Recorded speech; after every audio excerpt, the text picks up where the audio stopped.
नमस्कार बच्चों, भारत विकास क्लासेस में आप सभी का फिर से स्वागत है। आज हम एक नई कहानी के साथ आपके सामने आए हैं और कहानी का शीर्षक है मेरे नाम का गुब्बारा। ये एक मोरल एजुकेशन, नैतिक शिक्षा की कुछ कहानियां मैं आप लोगों के सामने लाता हूं जिससे आप लोगों को कुछ ना कुछ सीखने को मिलता है। चलिए शुरू करते हैं आज की कहानी। एक बार 50 लोगों का ग्रुप किसी सेमिनार में हिस्सा ले रहा था। बेटा, सेमिनार शुरू हुए अभी कुछ मिनट बीते ही थे कि अचानक स्पीकर ने अपना भाषण रोकते हुए कहा सभी पार्टिसिपेंट्स को कि आप लोग अपने पास ये गुब्बारे ले लीजिए। और जब सबने गुब्बारे अपने पास लिए और स्पीकर ने साथ में एक मार्कर भी दिया और उस मार्कर से सभी को अपने अपने नाम उस गुब्बारे पर लिखने को कहे। अब स्पीकर ने सभी लोगों को कहा कि आप ये गुब्बारे दूसरे कमरे में साथ वाले एक रूम में रख कर आ जाइए। जैसे ही वो रख कर आए, स्पीकर ने उन्हें फिर से आदेश दिया कि जाइए 5 मिनट के अंदर अपने नाम वाला गुब्बारा लेकर वापस आइए। अब सभी अफरा तफरी में उस रूम के अंदर घुसे जिसमें सारे गुब्बारे थे और एक दूसरे से छीन छीन कर अपना गुब्बारा ढूंढने लगे, बट किसी को अपना गुब्बारा नहीं मिला। सभी के गुब्बारे एक दूसरे से छीनने के चक्कर में फूट गए।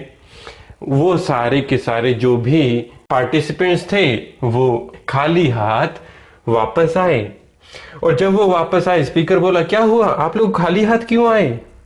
उनमें से एक परेशान हुआ पार्टिसिपेंट बोला कि हमें कुछ नहीं हासिल हुआ, हम एक दूसरे से अपने नाम वाला गुब्बारा छीनने के चक्कर में अपने सारे गुब्बारे खो बैठे।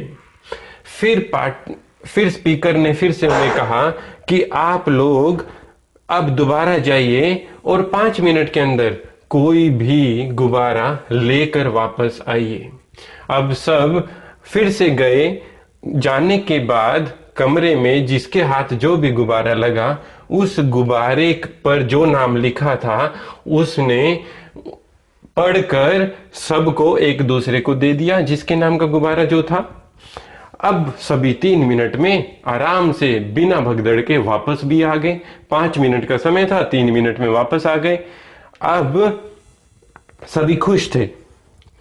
जब सब खुश थे और वापस आए, इस पर स्पीकर गंभीर होते हुए बोला बिल्कुल यही चीज हमारे जीवन में भी हो रही है। हर कोई अपने लिए जी रहा है, उसे इससे कोई मतलब नहीं वह किस तरह औरों की मदद कर सकता है। वह तो बस पागलों की तरह अपनी खुशियां ढूंढ रहा है, पर बहुत ढूंढने के बाद भी उसे कुछ नहीं मिलता। दोस्तों, हमारी खुशी दूसरों की खुशी में छिपी हुई है। जब तुम औरों को उनकी खुशियां देना सीख जाओगे ना, तो अपने आप ही तुम्हें तुम्हारी खुशियां मिलने लग जाएंगी। और यही मानव जीवन का उद्देश्य है। तो आज की कहानी से हमने क्या सीखा? हमें दूसरों की मदद करनी चाहिए, उसी में ही हमारी खुशी है। धन्यवाद बच्चों, आशा करता हूं आप सबने इस कहानी से कुछ ना कुछ जरूर सीखा होगा। मिलते हैं अगली कहानी में। धन्यवाद। जय हिंद, जय भारत।